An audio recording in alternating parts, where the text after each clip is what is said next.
Welcome to today's analysis of the Hindu. ये SIR वाला जो केस है उसका फिर से अभी आया है कि सुप्रीम कोर्ट बोल रहा है कि discretion during SIR is not unregulated powers. मतलब बेसिकली जो ईसी इलेक्शन कमीशन का आर्ग्यूमेंट है कि आर्टिकल 324 उसको अनलिमिटेड पावर देता है जो रोल्स है, जो इलेक्टोरल रोल्स है उसको रिवाइज करने का। तो उसी पे अभी आज उस पर आर्ग्यूमेंट हुआ होगा कल, तो उसी पे सुप्रीम कोर्ट कुछ बोला है। लेकिन अभी इसको हम लोग ज़्यादा नहीं टाइम इस पे लगाएंगे, जब जजमेंट आएगा तब हम लोग देखेंगे कि इसका क्या मतलब एग्जाम में इसका क्या रोल है। Multi disciplinary team of experts to define Aravallis, ये जो अरावली को लेके था, प्रॉब्लम हो रहा था, उसको सुप्रीम कोर्ट ने एक नया वो बनाया, टीम ऑफ एक्सपर्ट्स बना रहे हैं। तो वो भी देखते हैं उनका फाइंडिंग क्या आता है। एडिटोरियल में दिया हुआ है कि meaningless formality the conduct of governors has undermined their constitutional role. ये जो केरला के गवर्नर और तमिलनाडु के गवर्नर जो वो कस्टमरी जो एड्रेस होता है उसमें जो वो लोग किए हैं, एक बिना पढ़े चले गए, एक चेंज करके पढ़ के चले गए, तो उसी पे दिया हुआ है। इसमें एक चीज़ दिया हुआ है कि प्रेसिडेंट R.K. वेंकट रमन, उनके बारे में दिया हुआ है कि वो बोले थे कि ये जो एड्रेस होता है ना, गवर्नर का address under article 87, sorry article 176, और प्रेसिडेंट का एड्रेस होता है अंडर आर्टिकल 87, ये बोले कि इन दोनों को हटा देना चाहिए, रिमूव कर देना चाहिए, क्योंकि ये मतलब कॉलोनियल लेगेसी है। तो उनका ये भी आर्गुमेंट था, इसका भी आर्गुमेंट है इस एडिटोरियल का, कि एक आर्टिकल 86 है और आर्टिकल 175 है, जस्ट इसके पहले 87 176 इसके जस्ट पहले आर्टिकल है कि जो गवर्नर है वो इन जनरल जो हाउस है उसको या तो सिंगल सिटिंग या जो मतलब डिफरेंट अलग अलग सिटिंग करके या साथ में सिटिंग करवा के जॉइंट सिटिंग में वो एड्रेस कर सकते हैं, और हाउस को मैसेज भी भेज सकते हैं, कोई पेंडिंग लेजिस्लेशन है उसको लेके या इवन अदरवाइज। तो ये आर्गुमेंट दिया जा रहा है कि भाई ये जो एड्रेस है, स्पेशल एड्रेस जो भी है, इसको ख़त्म करवा दो। जो वो जो स्टालिन है वो भी अभी बोल रहे हैं कि कॉन्स्टिट्यूशनल अमेंडमेंट आना चाहिए और उसको हटा देना चाहिए। तो इसमें देखते हैं क्या होता है। बस आप लोग याद रखिएगा कि 176 87 प्रेसिडेंट के लिए है, 176 गवर्नर के लिए है, और ये स्पेशल एड्रेस है जो कमेंस में हर साल के पहले सिटिंग में होगा, और जो पहला जो जनरल इलेक्शन के बाद पहला सिटिंग होगा उसमें होगा। और आर्टिकल 60 और 175 में इन जनरल है कि गवर्नर कभी भी हाउस को एड्रेस कर सकते हैं। Building bridges, the benefits of cross border CBDC payments could outweigh costs. इसमें जो RBI अभी एक रिकमेंडेशन दिया है कि जो CBDC है अलग अलग कंट्रीज़ का, उसको इंटर ऑपरेबल बना देना चाहिए। तो उसी में कुछ कुछ दिया हुआ है कि क्यों होना चाहिए, क्यों नहीं होना चाहिए। एक चीज़ जो लास्ट में मेरे को काम का लगा वो ये है कि अगर ऐसा कुछ होगा तो प्रेसिडेंट डोनाल्ड ट्रंप को ख़राब लगेगा। वो इसलिए कि ऐसा कोई मूव लगेगा कि डी डॉलराइजेशन की तरफ जा रहा है। डी डॉलराइजेशन क्या होता है कि जब आप डॉलर को हटा करके कोई और करेंसी में ट्रेड करते हो। तो इसमें कल हम लोग डिस्कस किए थे कि CBDC क्या होता है, सेंट्रल बैंक डिजिटल करेंसी, कि it is a form of countries official money, digital form of countries official money. और डिजिटल लीगल टेंडर होता है। लीगल टेंडर मतलब आप कोई भी ट्रांजैक्शन करते हो तो उसको डिनाई नहीं कर सकता, रिफ्यूज़ नहीं कर सकता। और फिर ये लाइबिलिटी होता है सेंट्रल बैंक का, जैसा नॉर्मल करेंसी होता है। फिर अपना RBI ई-रूपी निकाला है, उसमें फिर दिसंबर 2022 में स्टार्ट किया था पायलट प्रोजेक्ट। फिर deposit sailed in banks can be converted into digital rupee and vice versa. फिर ये कोई इंटरेस्ट आपको अर्न करके नहीं देता है। इसमें और एक चीज़ जो आर्गुमेंट दे रहा है, जिसका इसमें मेंशन किया हुआ है, वो है क्रिप्टो करेंसीज का। क्रिप्टो करेंसी एक इम्पॉर्टेंट टॉपिक है। होता क्या है crypto currency? It is a type of digital currency. ये भी डिजिटल करेंसी है, CBDC भी डिजिटल करेंसी है। That uses cryptography for security and anti counter fitting measures. देखिए क्रिप्टोग्राफी उसमें नहीं यूज होता है, CBDC में नहीं यूज होता है। It is not issued by any central bank. मतलब कोई एक पर्टिकुलर बैंक नहीं है, सेंट्रल बैंक नहीं है जो इसको इशू करता है। और ये डिस्ट्रीब्यूटेड लेजर टेक्नोलॉजी से काम करता है, और उस टेक्नोलॉजी का नाम है ब्लॉकचेन। इसका बेनिफिट क्या क्या है कि इसको आप काउंटरफिट नहीं कर सकते, ऐसे आप CBDC को भी काउंटरफिट नहीं कर सकते हो। इसमें आपको कोई ट्रांजैक्शन फीस नहीं लग रहा है। ऐसे आप अगर देखोगे तो जो RBI का भी जो पैसा है उसमें भी आपको ट्रांजैक्शन फीस नहीं लगता है, लेकिन इनडायरेक्टली आपको पेमेंट करना ही पड़ता है। फिर प्राइवेसी प्रोटेक्शन होता है, क्योंकि जो भी इसमें अकाउंट बनता है ना, जैसे फॉर एग्जांपल आप अगर बिटकॉइन का किसी प्लेटफॉर्म से अगर यूज़ कर रहे हो या उसमें ट्रांजैक्शन कर रहे हो, तो उसमें आपका नाम नहीं आता, आपका कोई आइडेंटिटी नहीं आता, उसमें आपको स्यूडोनेम एक दिया जाता है और उसके थ्रू आप काम करते हो। फिर ये बैंकिंग सिस्टम्स के का अल्टरनेटिव है। बहुत लोग ऐसे दुनिया में हैं जो बोलते हैं कि ये जो सेंट्रल बैंक्स हैं, ये इनका जो मॉनेटरी पॉलिसी है, ये लोगों के वेलफेयर को ध्यान में नहीं रखता है, और वो चाहते हैं कि इसको ओवरथ्रो कर दें। मतलब सेंट्रल बैंक का जो रूल है, सेंट्रल बैंक्स को ओवरथ्रो नहीं करें, उसका रूल को ख़त्म कर दें। तो उसके लिए ये बहुत काम का चीज़ है क्रिप्टो करेंसी। उसके बाद immunity from governments monetary policy. अब देखिए, मॉनेटरी पॉलिसी होगा तो कभी लिक्विडिटी बढ़ेगा, लिक्विडिटी घटेगा, प्लस आपका जो अगर इन्फ्लेशन बहुत ज़्यादा हो रहा है तो आपका जो पैसा का वैल्यू है वो कम हो जाएगा। ये सब इसमें नहीं होता है, क्रिप्टो करेंसी में नहीं होता है। फिर कंसेंसस बेस्ड डिसीजन मेकिंग होता है। ये कैसे होता है, ये आगे देखते हैं जब हम लोग ब्लॉकचेन पर, अभी 2 मिनट में देखते हैं। इसमें क्या क्या चैलेंजेस है। पहला तो जो, क्योंकि इसमें एनोनिमिटी है, तो जो भी इलीगल एक्टिविटीज़ है, चाहे ड्रग ट्रैफिकिंग हो गया, ड्रग ट्रेड हो गया, या चाइल्ड ट्रैफिकिंग हो गया, वोमेन में मतलब फ्लैश में ट्रेड हो गया, जो भी आर्म्स ट्रेड हो गया, वो सब में ये यूज़ होता है। फिर वॉलेटिलिटी होता है इसमें। क्यों? क्योंकि इसका दाम ऊपर नीचे बहुत ज़्यादा होता है। आप अभी कुछ दिन पहले हुआ था क्या कि जो इलॉन मस्क है वो बोले थे कि हम लोग टेस्ला के लिए बिटकॉइन एक्सेप्ट करेंगे। बिटकॉइन एक तरह का क्रिप्टो करेंसी है, तो बिटकॉइन का वैल्यू बहुत ऊपर बढ़ गया। फिर वो बोल दिया कि नहीं नहीं भाई, मेरे को नहीं चाहिए, तब उसका वैल्यू फिर बहुत नीचे चला गया। तो इसलिए वॉलेटाइल होता है। और क्योंकि कोई कंट्रोलिंग मैकेनिज्म नहीं है ना, आपका जो आरबीआई है वो अगर पैसे का वैल्यू ऊपर नीचे हो रहा है, इन्फ्लेशन ज़्यादा बढ़ रहा है या घट रहा है, तो वो कंट्रोल कर सकता है। Power requirement for mining. अब देखिए, जो भी वो होता है बिटकॉइन या एथेरियम या जो भी, उसमें आपको माइन करना पड़ता है। उसमें माइनर्स होते हैं जो बहुत बड़ा बड़ा एल्गोरिदम्स सॉल्व करते हैं, और उसके लिए उनको रिवॉर्ड में बिटकॉइन मिलता है। तो ये चीज़ बहुत ज़्यादा एनर्जी रिक्वायर करता है। प्लस जो भी लैपटॉप, या मतलब लैपटॉप में तो होगा ही नहीं, ढेर सारा वो बहुत बड़ा बड़ा कंप्यूटर रहता है, उसमें फिर वो लोग करते हैं, तो उसमें कूलिंग का ज़रूरत पड़ता है। तो ये जैसा डेटा सेंटर्स का जो भी प्रॉब्लम है वो इसमें दिखता है। फिर मनी लॉन्ड्रिंग रिस्क, कि आप बिटकॉइन में आप कन्वर्ट कर रहे हो, कहाँ भेज रहे हो कोई नहीं जान रहा। Problem of interoperability. देखिए, जो ब्लॉकचेन होता है ना, वो दो तरह का होता है। एक तो ओपन होता है कि कोई भी उसको ज्वाइन कर सकता है, जैसे बिटकॉइन।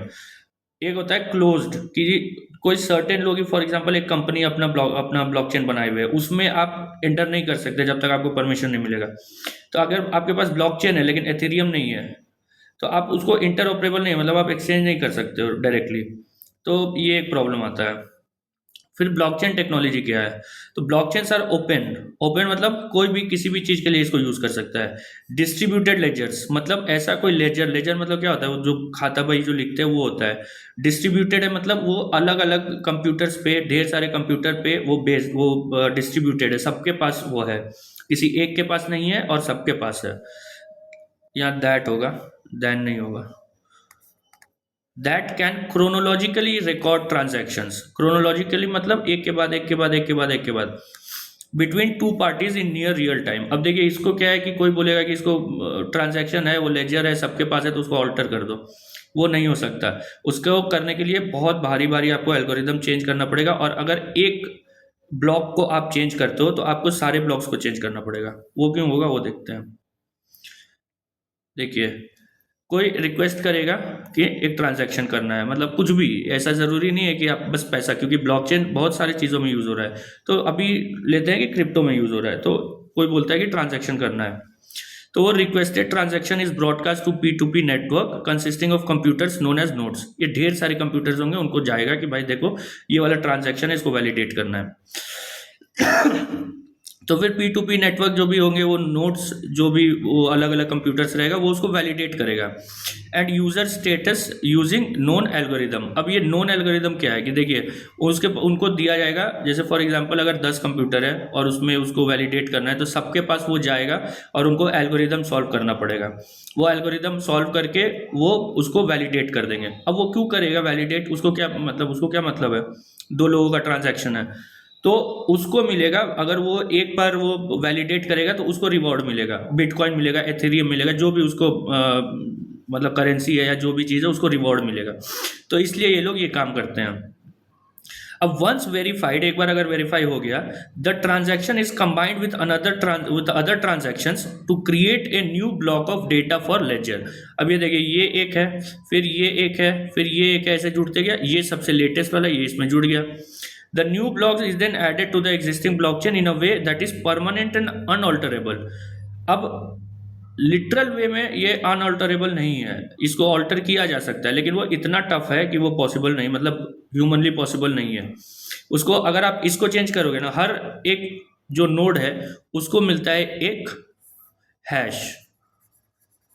अब ये हैश होता है एक नंबर, इसका हैश अगर आप चेंज करोगे ना तो आपको इसका भी हैश चेंज करना पड़ेगा, इसका भी हैश चेंज करना पड़ेगा, इसका भी, और यहाँ तक आपको जाना पड़ेगा जहाँ से स्टार्ट हुआ है। अगर आपको एक ब्लॉक को चेंज करना है तो आपको सारे ब्लॉक्स को चेंज करना पड़ेगा, और जैसे जैसे आप ब्लॉक्स में बढ़ते जाओगे आपका जो कंप्यूटिंग जो रिक्वायरमेंट है वो बढ़ते जाएगा।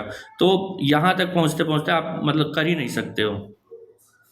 फिर ये क्रिप्टो करेंसी का दिया हुआ है, a verified transaction can involve crypto currency, contracts, records और other information.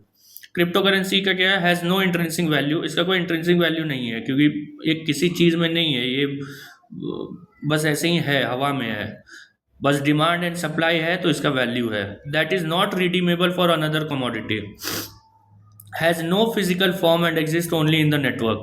Its supply is not determined by a central bank and the network is completely decentralized. अब इसमें तो आता कहाँ से मार्केट में क्रिप्टो करेंसी, तो जितने भी जिसने ये क्रिप्टो करेंसी स्टार्ट किया, बिटकॉइन, नाकामोटो ऐसा कोई नाम था, वो उसने कुछ फिक्स कर दिया कि इससे ज़्यादा क्रिप्टो करेंसी है ही नहीं दुनिया में। अब उतना आपको जैसे जैसे आप माइन करते जाओगे और आप ज़्यादा से ज़्यादा क्रिप्टो करेंसी निकालते जाओगे आप, या फिर आप रिवॉर्ड लेते जाओगे, तो जो नया क्रिप्टो करेंसी माइन करने के लिए आपको और ज़्यादा एल्गोरिदम सॉल्व करना पड़ेगा, और बड़ा एल्गोरिदम सॉल्व करना पड़ेगा, और वो और मुश्किल काम है। तो यहाँ पे फिर सवाल आता है कि डिजिटल करेंसी और क्रिप्टो करेंसी में क्या अंतर है। सबसे पहला तो डिसेंट्रलाइजेशन का, कि डिजिटल करेंसी जो है वो सेंट्रलाइज्ड है क्योंकि सेंट्रल बैंक उसको इशू करता है, ये पूरे तरह से ये डिसेंट्रलाइज्ड है। फिर transparency, information about digital currency transaction, जो भी है ट्रांजैक्शन हो रहा है वो आपके आरबीआई के पास है या सेंट्रल बैंक के पास है, लोगों के पास नहीं है। लेकिन क्रिप्टो करेंसी में जो भी ट्रांजैक्शन हो रहा है, जो भी वो पब्लिक है, वो सबके पास है, वो जिसके पास भी वो लेजर है वो देख सकता है। फिर security, no special methods of technology for safeguarding digital currencies, लेकिन यहाँ पे ये क्रिप्टोग्राफी यूज़ करते हैं। उसके बाद लीगल वैलिडिटी क्या है, कंसिडर्ड एज लीगल टेंडर, इसमें कोई लीगल टेंडर ये नहीं होता है। तो ये आप लोग ध्यान में रखिएगा, क्रिप्टोग्राफी और क्रिप्टो करेंसी और ब्लॉकचेन टेक्नोलॉजी। फिर ये है judicial removal, tough law with a loop hole. ये एक हाई कोर्ट के जज हैं, मद्रास हाई कोर्ट के, उनका रिमूवल का अभी दिया गया है मोशन स्पीकर को, 107 लोगों ने साइन करके दिया है। अब ये जो है पीडीटी आचार्य, ये सेक्रेटरी जनरल रहे हैं लोकसभा के, इनका क्या, ये पूरे में बताते हैं कि पूरा प्रोसेस बताए हैं कि इसमें क्या कैसे होता है, जो हम लोग डिस्कस कर चुके हैं। लास्ट में वो आते हैं उस चीज़ पे जो सबसे इम्पोर्टेंट है, वो ये कि अगर आप जजेस इंक्वायरी एक्ट देखोगे तो जजेस इंक्वायरी एक्ट का जो ये वाला पार्ट है, 10 स्पीकर, मतलब एक बार उसको 100 मेंबर या 50 मेंबर चेयरमैन को या स्पीकर को दे दिए मोशन, उसके बाद द स्पीकर और एज द केस में be the chairman may after consulting such persons if any as he may thinks fit and after considering such materials if any as may be available either admit the motion और refuse to admit it. ये जो PDT आचार्य का पूरा जो article है आज का, ये इस एक लाइन पे है कि वो एडमिट कर सकते हैं या एडमिट नहीं कर सकते हैं। तो उनका ये आर्गुमेंट है कि वो उसका कोई बेसिस है ही नहीं। एक तो कॉन्स्टिट्यूशन में नहीं लिखा हुआ है कि ये पावर दिया जाए स्पीकर को कि तुम एक्सेप्ट भी कर सकते हो या डिनाई भी कर सकते हो। दूसरा ये बोल रहे हैं कि ये जब एक्सेप्ट या डिनाई कर रहा है तो वो केवल एक लेजिस्लेटिव फंक्शन नहीं है, वो स्टैट्यूटरी फंक्शन है, और कोई भी जो स्टैट्यूटरी फंक्शन होता है वो जुडिशियल रिव्यू के बाहर नहीं होता है। तो ये एक्सेप्ट करना या डिनाई करना इन इटसेल्फ इसको जुडिशियल रिव्यू में आना चाहिए, ये इनका आर्ग्यूमेंट है। तो ये आप लोग पढ़िएगा, ये इम्पॉर्टेंट है ये। Lowering the age of juvenility for crime is a step back. अब देखिए इसमें क्या है कि जब निर्भया वाला कांड हुआ था तो उसमें हीनस क्राइम्स के लिए, मतलब जो भी ऐसे भी क्राइम्स, ऐसे क्राइम्स जिसका जो पनिशेबल मतलब उनका इम्प्रिजनमेंट जो है वो 7 साल से ज़्यादा है, उनको बोलते हैं हीनस क्राइम्स। तो उसमें ये किया गया कि जो भी 16 साल से 18 साल का है वो अगर हीनस क्राइम करते हैं तो they can be prosecuted as an adult. तो अब ये एक प्राइवेट मेंबर्स बिल आया कि जो 14 से 15 साल के लोग हैं, बच्चे हैं, उनको भी एडल्ट के तौर पे हम लोग ट्रीट कर सके अगर वो हीनस क्राइम करते हैं, और एक बोर्ड बना देंगे हम लोग जो डिसाइड करेगा कि can they be treated as an adult. तो उसी पे ये बोल रही हैं कि अच्छा चीज़ नहीं है, बस यही आर्गूमेंट है। फिर वाई AI इंफ्रास्ट्रक्चर, ये जो सर हैं ये गवर्नमेंट के एक मेंबर हैं किसी ग्रुप के, तो इन्होंने लिखा है कि AI का केवल टेक्नोलॉजी इंपॉर्टेंट नहीं है, उसका इंफ्रास्ट्रक्चर भी इंपॉर्टेंट है, आप लोग पढ़ लीजिएगा। Should corruption charges need prior sanction, ये जो अभी हम लोग देख रहे थे जो प्रिवेंशन ऑफ करप्शन एक्ट है उसका 17A, उसमें दिया हुआ है कि जो आपको अगर किसी को प्रोसिक्यूट करना है पब्लिक सर्वेंट को तो आपको सैंक्शन चाहिए। तो वही है कि सैंक्शन चाहिए कि नहीं चाहिए, क्यों नहीं चाहिए, बस वही आर्ग्यूमेंट है। What is behind China's latest military drills around Taiwan. अब देखिए यहाँ पे 3-4 इंस्टेंसेस दिया हुआ है इस आर्ग्यूमेंट में, इस आर्टिकल में, जहाँ पे कि चाइना ने ताइवान के आसपास जाकर के ऐसा कोई मिलिट्री ड्रिल किया है। जैसे long range rocket firing with 10 rockets landing in Taiwan's contiguous zone. Contiguous zone होता है जो आपका एक जो ओशियन है, आपका जो कोस्ट लाइन है, उससे में अगर एक सर्टेन एरिया में आता है तो उसको कंटिग्यूअस जोन बोलते हैं। तो उसके बारे में ये दिया हुआ है क्या है क्या नहीं है इसमें। लेकिन हम लोग को क्या पढ़ना है, क्या ध्यान में देना है, वो है India Taiwan relations. India Taiwan, देखिए इंडिया, पहले तो आप समझिए वन चाइना पॉलिसी क्या है। चाइना बोलता है, ताइवान बोलता है कि हम सॉवरेन कंट्री है, चाइना बोलता है कि नहीं तुम मेरे एक प्रोविंस हो। तो जो लोग ये मानते हैं कि हाँ वो प्रोविंस है, उसको बोलते हैं वन चाइना पॉलिसी। तो इंडिया जो है वो एडेयर करता है वन चाइना पॉलिसी को, कि चाइना एक ही है, ताइवान उसका अलग पार्ट नहीं है। It does not recognise Taiwan as a sovereign state but it maintains unofficial links through 2 bodies है, India Taipei association in Taipei, मतलब इंडिया का एक बॉडी वहाँ पे काम कर रहा है, और Taipei economic and cultural centre in India, Taipei का मतलब ताइपे वहाँ का कैपिटल है, तो ताइपे का एक बॉडी यहाँ पे काम कर रहा है, और ये दोनों एक्ट करते हैं एज डिफेक्टो एम्बेसीज, मतलब इनको स्टेटस नहीं दिया गया ऑफिशियल, बस इनको बोलते हैं कि हाँ भाई ये तो एम्बेसी से कम नहीं है। तो इसके बाद इनका इकोनॉमिक पार्टनरशिप क्या है तो सबसे इंपॉर्टेंट है सेमीकंडक्टर, क्योंकि ताइवान जो है वो सेमीकंडक्टर का एक लीडिंग प्रोड्यूसर है। और उसका अभी एक लेटेस्ट एग्जांपल है कि टाटा ग्रुप जो है वो ताइवान का एक PSMC कंपनी है, उसके साथ सेमीकंडक्टर फैब्रिकेशन लैब बना रहा है धोलेरा गुजरात में, या सेमीकंडक्टर फैब लैब होगा, ये छूट गया है। फिर ट्रेड इन लोगों का लगभग $10 बिलियन का है 2024 में, mainly based on electronics and machinery imports from Taiwan. Investment by Taiwan in India, आपको पता होगा फॉक्सकॉन का वो एप्पल का वो है प्लांट है, तो वो फॉक्सकॉन जो है वो ताइवान का कंपनी है, उसको अभी ये लोग एक्सपैंड करने वाले हैं, तो इस तरह से ताइवान इन्वेस्ट भी कर रहा है इंडिया में। स्ट्रैटेजिक अलाइनमेंट क्या है कि दोनों जो नेशंस है they share concerns about China's regional assertiveness, चाहे इंडिया के बॉर्डर पे हो चाहे उधर ताइवान स्ट्रेट में हो, leading to high level exchange. Example क्या है, तो delegation of former Indian service chiefs, मतलब ये रिटायर्ड थे, visited Taiwan holding close door meeting with Taiwan's ministry of defence think tank. तो ये हमारे जो सर्विस के चीफ्स हैं वो गए और वो वहाँ पे मिले मिनिस्ट्री ऑफ डिफेंस का एक थिंक टैंक से। तो डायरेक्ट नहीं हो रहा है कि भाई हमारे आर्मी वाले उसके आर्मी वाले से मिल रहे हैं, इनडायरेक्टली हम लोग मिल रहे हैं। कब हुआ है ये, तो 2023 में।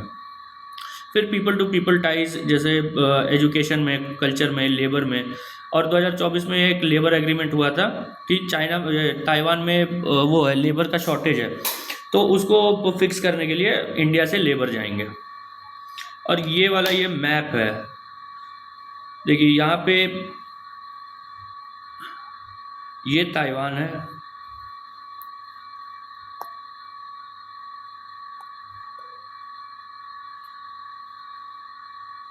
इसको बोलते हैं ताइवान स्ट्रेट, और यहीं पे चाइना एक्सरसाइज करता है और ताइवान को थोड़ा वो करता है, ह्यूमिलिएट करने का ट्राई करता है। और ये वाला इसको ईस्ट चाइना सी लिखा हुआ है, लेकिन इसको सी ऑफ जापान भी बोलते हैं। चाइना क्या करता है, इधर भी वो एक्सरसाइज और कुछ कुछ करता है जापान को इंटिमिडेट करने के लिए। तो जापान और ताइवान भी एक दूसरे को, जैसे अभी क्या हुआ था जब चाइना कुछ कमेंट किया था इस पे ताइवान पे, तो जापान उस पर रिएक्शन दिया था कि भाई ये गलत है। तो क्योंकि इन लोग सबका जो स्ट्रैटेजिक जो इंटरेस्ट है वो मिल रहा है, वो चाइना उसको बिना मतलब का अगर वो सबको इंटिमिडेट कर रहा है, डरा रहा है, तो सब मिलेंगे ही साथ में। तो ये आप लोग याद रखिएगा इंडिया और ताइवान का। फाइट ओवर फिगर्स ये ऐसे ही है, ये मतलब बेसिकली हिंदी में आपको पता होगा न्यूमरल होता है और एक रोमन न्यूमरल होता है जो 1 2 3 4 होता है।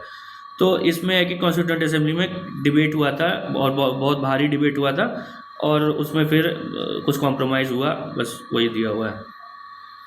इंडिया मील्स मतलब इंडिया सोच रहा है कि ट्रम्प जो बोला है गाज़ा का वो जो पीस बोर्ड ऑफ पीस बनाया है उसमें जाए कि नहीं जाए।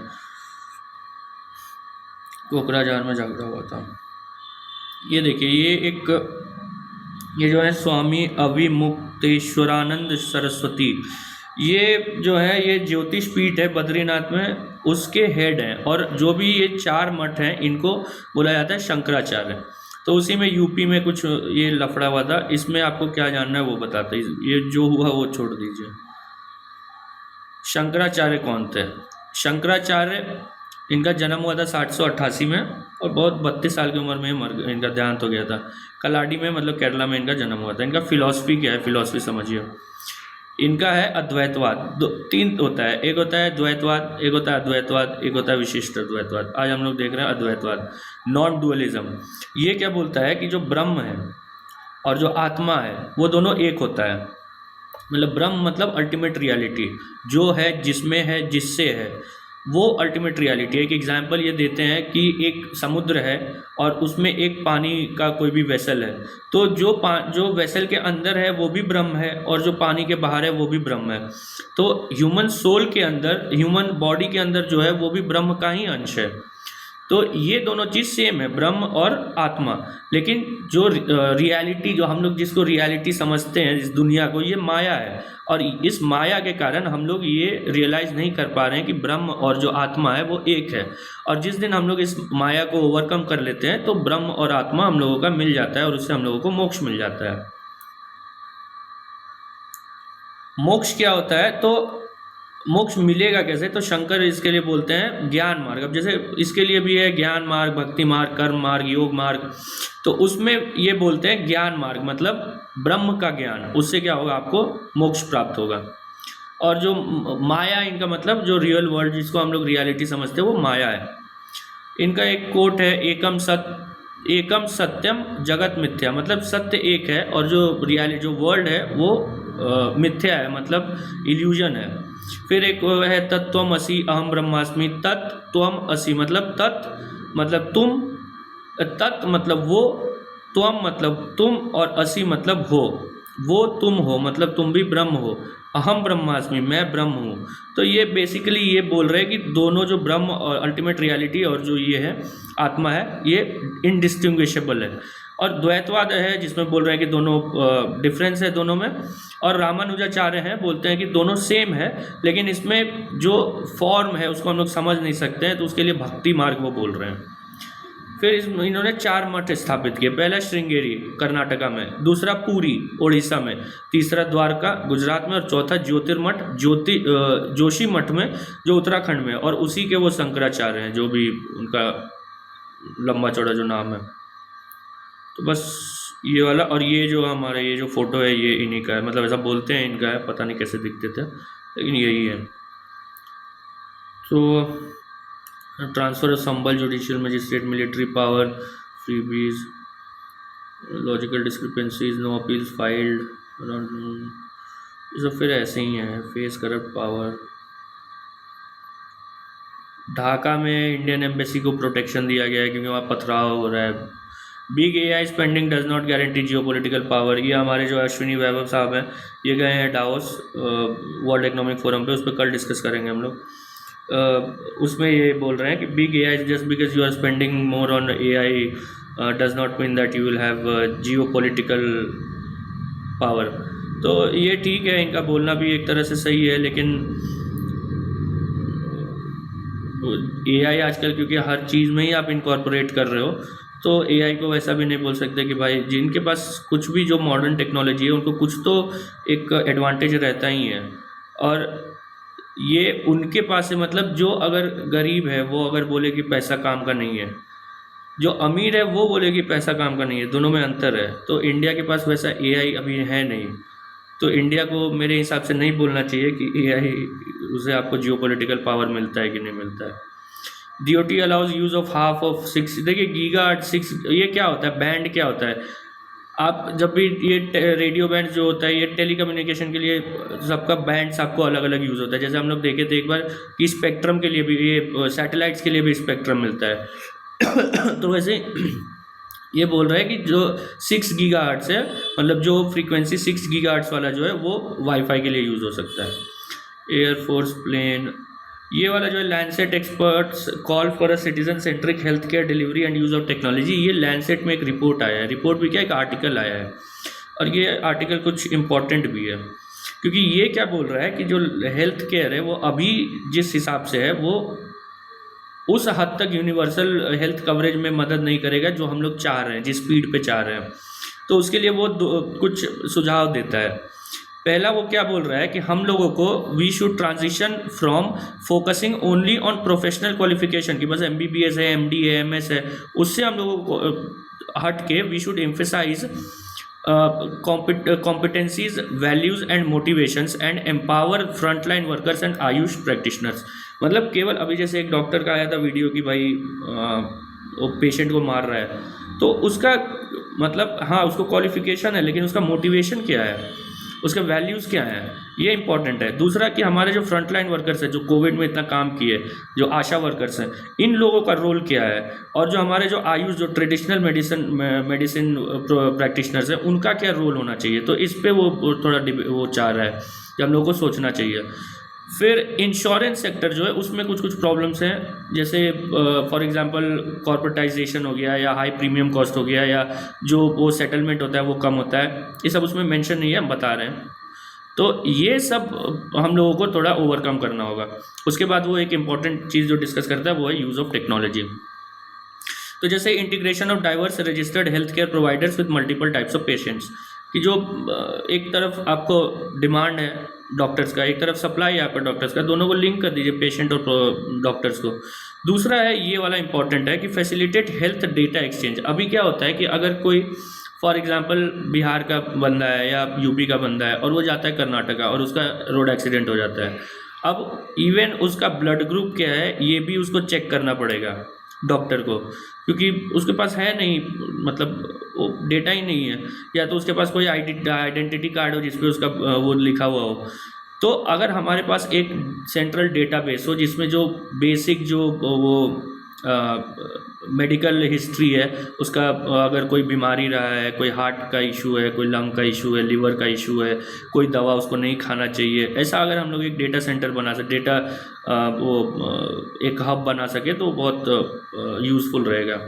फिर हमारा जो स्टेट्स हैं, क्योंकि states health is a state subject, फिर डिस्ट्रिक्ट और लोकल गवर्नमेंट है, उनको हम लोगों को एम्पावर करना है कि design and implement responsive reforms, कि वो अपने लेवल पे रिस्पॉन्ड कर सके कि क्या उनका लोकल नीड्स है। फॉर एग्जांपल अभी जैसे इंदौर में हुआ, तो उसमें अगर वहाँ लोकल एडमिनिस्ट्रेशन के पास उतना पावर होता, उतना फंड होता, तो मे बी कि वो बेटर वो कर पाते हैं, उसको टैकल कर पाते हैं। फिर हम लोगों को क्लियरली रोल्स को हम लोगों को असाइन करना पड़ेगा कि किस इंस्टीट्यूशन का क्या रोल है। फिर फंड फ्लो एफिशिएंसी हम लोगों को ध्यान देना पड़ेगा through digital tools, simplifying financial procedures and reducing bureaucratic hurdles. ये ब्यूरोक्रेटिक हर्डल तो हर जगह है इंडिया में, इसको कम करने का ज़रूरत है। फिर ये कंक्लूजन में क्या लिख रहा है कि with WHO facing difficulties and the US government in retreat from global health. अभी हम लोग देखे थे कि वो 66 इंस्टीट्यूशन से नाम वापस ले लिया, उसमें ढेर सारा वो होता है जो एड होता है, ह्यूमन मतलब हेल्थ एड वाले इंस्टीट्यूशन से। तो India can play a stronger voice for global south and promote a more equitable distribution of power. तो इंडिया तो ग्लोबल साउथ को लीड करना ही चाह रहा है, तो उसमें ये जो भी ये है ना, अगर आप कहीं पे हेल्थ का नोट्स बना रहे हो तो उसमें आप ये ऐड कर लेना, क्योंकि आपको वे फॉरवर्ड या इसमें काम आ जाएगा, वो चैलेंजेस लिखने में भी काम आ जाएगा। फिर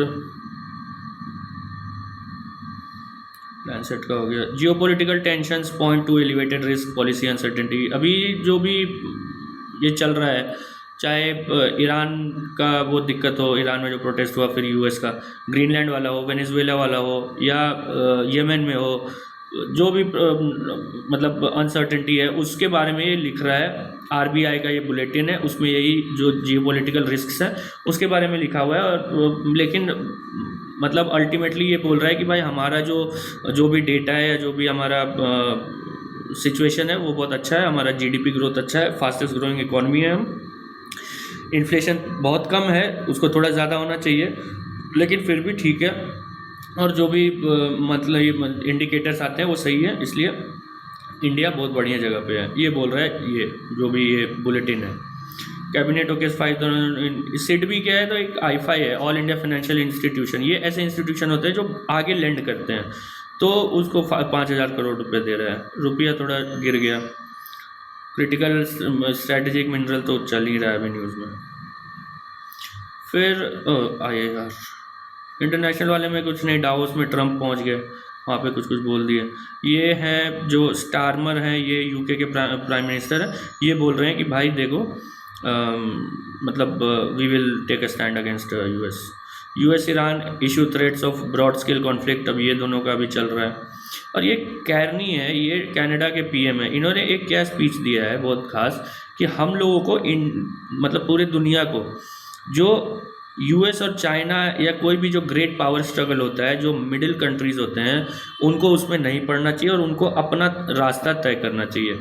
लास्ट में ये क्या बोल रहे हैं, देखिए, middle powers must act together because if we are not at the table then we are on the menu.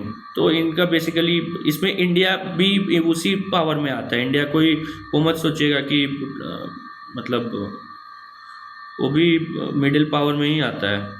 Study proves the vast gap between early prodigies and adult achiever. मतलब इसमें compare किया गया है, कुछ ऐसे लोग होते हैं जो बहुत पहले से ही अच्छा करने लगते हैं, कुछ होते हैं जो बाद में जाके अच्छा करते हैं, कुछ होते हैं जो पहले बहुत ख़राब करते हैं बाद में अच्छा करते हैं, कुछ होते हैं जो पहले अच्छा करते हैं बाद में बहुत ख़राब करते हैं। तो उन्हीं लोगों का कंपैरिजन किया हुआ है, यूपीएससी के लिए इम्पोर्टेंट नहीं है। फिर यहाँ पे भी कुछ मेरे को कामकाज लगा नहीं, तो कि ये राजस्थान का कैबिनेट एक बिल अप्रूव किया है, demographic balance and disturbed areas. उसमें कुछ इधर उधर जो घर लेना, रेंट पे देना, बाइंग सेलिंग, ये सब पे कुछ रिस्ट्रिक्शन से लग रहा है। ये अभी भी एयर पोल्यूशन का चल ही रहा है। दिल्ली के एक मंत्री आके बोल दिया कि हमारे कर्मठता का सबूत है कि दिल्ली में 1-2 दिन पोल्यूशन कम हो गया था, कुछ क्लाइमेटिक कुछ चेंज हुआ होगा। तो फिर अभी ये अलग ही इनका चल रहा है, नेम साइडेड इलीगली, ये सब ऐसे ही है। ये तमिलनाडु के बहुत सारे फिशरमैन को पकड़ लेते हैं श्रीलंका वाले, तो उसी पे वो चलते ही रहता है। केरला मिनिस्टर अपोलोजाइजेस। गीता प्रेस एक वो है, मतलब प्रेस ही है ऑब्वियसली, तो इसको गांधी पीस प्राइज़ भी मिला है। False marriage promise. अब ये क्या है, देखिए, अगर आप किसी मतलब लड़का हो या लड़की हो, अगर आप सेक्सुअल रिलेशंस बनाते हैं और वो on false pretence of marriage है, तो उसको कोर्ट रेप मान सकता है अगर वैसा सिचुएशन रहा। लेकिन अगर लड़का लड़की हैं और उनके बीच में कंसेंशुअल सेक्स होता है और बाद में वो जो रिलेशन है वो टूट जाता है, मतलब उसमें कोई वो वैसा नहीं हुआ कि वो फॉल्स प्रिटेंस था, धोखा दे रहा था, वो टूट ही गया वो रिलेशन, वो दोनों अपार्ट हो गए, तो वो फिर रेप नहीं होगा, ये बोल रहा है हाई कोर्ट। ये लोग डाउस गए हैं, उसी में कुछ प्रमोशन और ये सब का बात हो रहा है। तो आज तो बस इतना ही है, कुछ छूटा तो नहीं।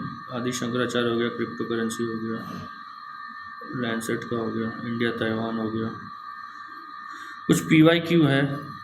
एक CBDC का कल भी हम लोग देखे थे कि it is possible to make payments in a digital currency without using US dollar और स्विफ्ट सिस्टम, ये सही है। A digital currency can be distributed with a condition program, ये वाला भी सही है, कल हम लोग देख चुके हैं, तो इसका C होगा। ये 2020 में एक सवाल आया था with reference to blockchain technology. It is a public ledger that everyone can inspect but which no single user controls, ये सही है। आप अकेले कंट्रोल नहीं कर सकते हो, लेकिन आप उसको देख सकते हो। The structure and design of blockchain is such that all the data in it are about cryptocurrency only. ऐसा थोड़ी है, वो तो बैंकिंग ट्रांजैक्शन हो गया, हेल्थ का कुछ ट्रांजैक्शन हो गया, डेटा हो गया, वो सब के लिए। तो ये वाला गलत हो गया। तो अगर ये गलत हो गया तो ये गया, ये गया। Applications that depend on basic features of blockchain can be developed with anybody's permission. ये वाला सही बात है। आप उसको किसी भी चीज़ के लिए वो करो, ओपन सोर्स चीज़ है, कोई भी यूज़ कर सकता है अगर आपको उतना कंप्यूटिंग और उतना जो आता है प्रोग्रामिंग। फिर ये देखिए, टर्म समटाइम्स इन इंग्लिश 2018 का सवाल है। बेल टू एक्सपेरिमेंट AI, ये उस समय न्यूज़ में रहा होगा, अब तो न्यूज़ में नहीं है। ये पार्टिकल फिजिक्स से रिलेटेड है। Blockchain technology, digital crypto currency, ये वाला तो सही है। CRISPR-Cas9, ये पार्टिकल फिजिक्स दिया हुआ है, ये वहाँ होना चाहिए, लेकिन ये नहीं, ये तो बायोटेक से है, जीन एडिटिंग से है, तो ये वाला गलत है। तो इसमें हो जाएगा 2 ओनली। तो आज के लिए इतना ही। बाकी आपको कोई डाउट हो तो मेरे को मेल कर सकते हो, मेल डिस्क्रिप्शन में रहता है, या मेरा टेलीग्राम चैनल आप ज्वाइन कर सकते हो, वहाँ मेरे को मैसेज भी कर सकते हो, कोई भी डाउट हो तो। Thank you.